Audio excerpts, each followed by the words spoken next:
Audio Jungle.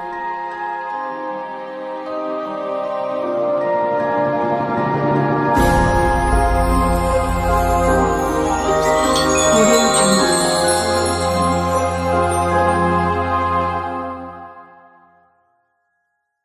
اهلا وسهلا الغزالات ديالي، كنتمنى تكونوا بخير وعلى خير. اليوم جيت لكم بواحد الفيديو.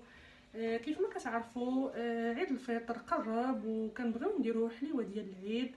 اليوم جيت لكم بواحد الوصفه اللي هي سهله واقتصاديه في متناول الجميع، ولكن ماشي انا اللي غادي نوجدها، انا كتعجبني من يد حماتي. وخليكم مع طريقه التحضير. بالنسبه للوصفه ديال اليوم هي الفقاس. خليكم مع المقادير. غادي نحتاجوا 8 ديال البيضات، 200 غرام ديال اللوز محمر ومهرمش، 200 غرام ديال النافع وحبه حلاوه، شويه ديال الزبيب مقطع بهذه الطريقه، شويه ديال الزنجلان محمر، جوج كيسان او جوج جوج زلايف ونص ديال الزيت، جوج زليفات ديال السنيده، 4 ديال الخمارات، جوج فاني. وهاد المقادير في 2 كيلو ديال الفرص.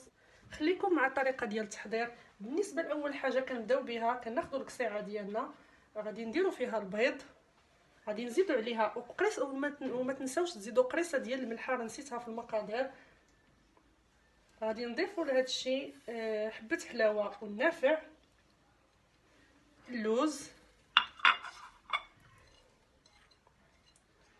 الجلجلان والزبيب. كنخلطوا هذا الشيء مزيان حتى كيتجانس، وعلى بركه الله. والسنيده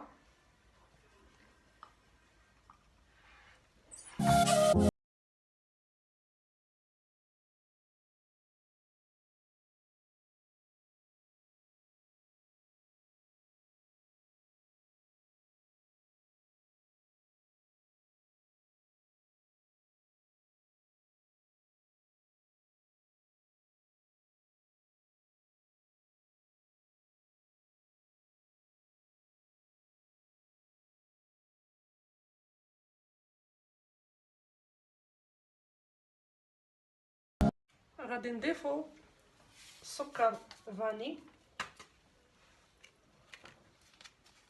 باش يذوب لينا مع الخليط مع البيض والمكونات اللي سبقنا وقعنا.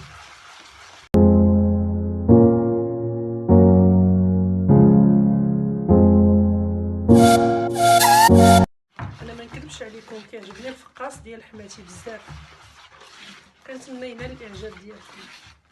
زليفه ديال الزيت اللي بقات غادي نضيفوها،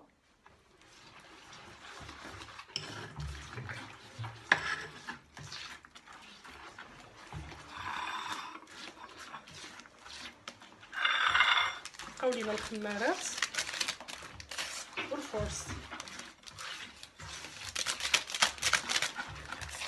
بالنسبه لهاد المقادير حنا كنديروا فيها 2 كيلو ديال الفرص الرطب.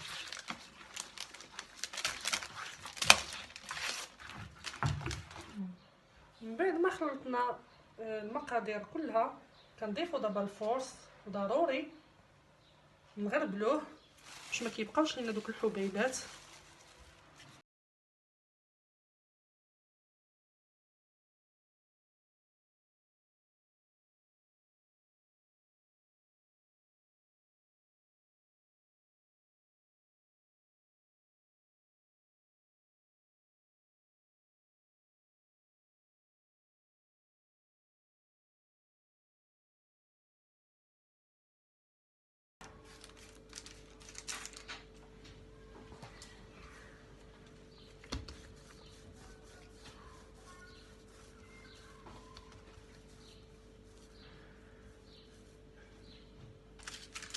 بالنسبه للعجين كنديروه كويرات، ومن بعد كنطلقوه على سطح العمل على هذا الشكل، بحال الشكل ديال الباغيط.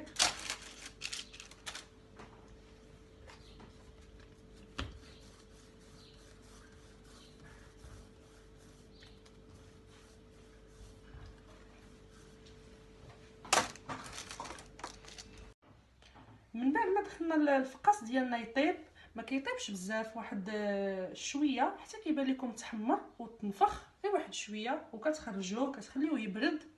خليناه يبرد وخدينا واحد الزويف ولا منيديل كتفسكوه وكتعصروه مزيان وكتغطيو الفقاس. ومن الاحسن الفقاس يبقى الليله كامله، بحال دابا توجدوه بالليل وتقطعوه حتى للصباح.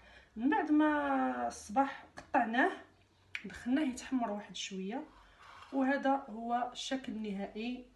وبالصحه والراحه. وصلنا للنهايه ديال الفيديو، كنتمنى ينال الاعجاب ديالكم، والى عجبتكم الوصفه خليوا لي تعليق، ديروا لي لايك، وما تنساوش الاشتراك في القناه ديالي باش يوصلكم كل جديد. والى فيديو مقبل ان شاء الله، وخليكم على خير.